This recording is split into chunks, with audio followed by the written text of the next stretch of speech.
XL Airways, once Britain's third largest holiday firm, to then collapsing after trying to pay debt in a year and a half. Let's see what went wrong in the history of XL Airways.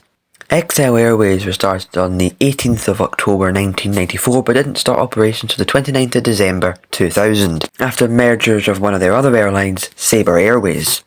And XL's fleet had two A320s, 17 737s ranging from different variants, from the 400 to the 800, as well as the 900 when they rebranded, 747s, 757s and 767s. Now the A320s were on a lease from Air Malta, and the 737s came from their Icelandic airline, Icelandic Flug. The airline's main base was in London Gatwick, but it did have bases in Birmingham, Bristol, East Midlands, Glasgow, Manchester and Newcastle. Now the airline had many destinations, summer and winter seasonal, to destinations in places such as Boardroom, Barbados, Lanzarote, Heraclion, Grenoble, Hurghada, Kislamar, Kos, Larnaca, Las Palmas, La Roma and many others during the summer and winter seasons. But the airline also flew from some Irish destinations, so from Dublin the airline flew to Burgdros, Faro, Mykonos, Palma de Mallorca, Rus, Santorini, Skiathos and Zakynthos. From Cork it was just Santorini, and from Knock it was Burgdros, London Gatwick and Faro.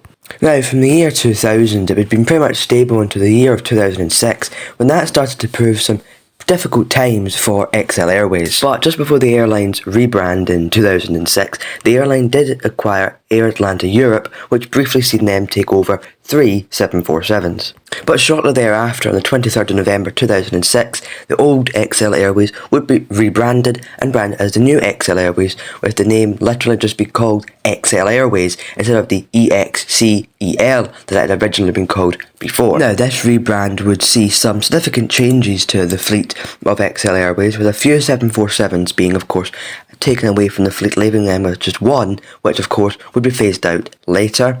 They'd start to phase out their 757s and replace their 767 long-haul fleet with Airbus A330-200s, as well as bring in 737-900s. However, after the 2006 rebrand, the airline seemed to get back on track and was supposed to pay its debt in a year and a half. This is the start of the downfall.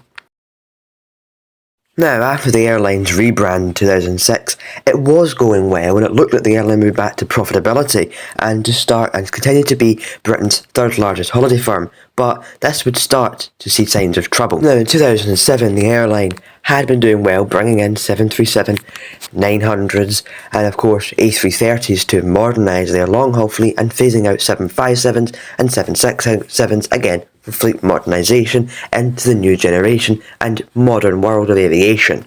However, problems would start to emerge. Now, 2007 was the year where things started to go a little bit wrong, and then in 2008 the airline seen some massive downpour as the world went into a global recession, with also many airlines failing at the same time and losing money at the exact same time as with XL Airways. And then on the early hours of the morning of September the 11th 2008, the airline called it quits and formally ceased operations on the 12th of September 2008. And as aircraft landed, aircraft were impounded and left past 90,000 passengers stranded. One Boeing 767-200 did not make it home as it was on. This was the only XL Airways aircraft to not make it back to the UK. But an XL Airways France Airbus A330 had to be diverted to Paris after returning to Manchester to avoid being impounded in the UK, so it could be given back as XL France and XL Germany continued to run till XL France ceased operations in 2019, leaving no trace of the British or European holiday firm. So that covers the history of XL Airways from its rise to fame and then its ultimate demise after its restructuring in a year and a half. So I'd like to thank you very much for watching today's video, and I hope you did enjoy. Bye!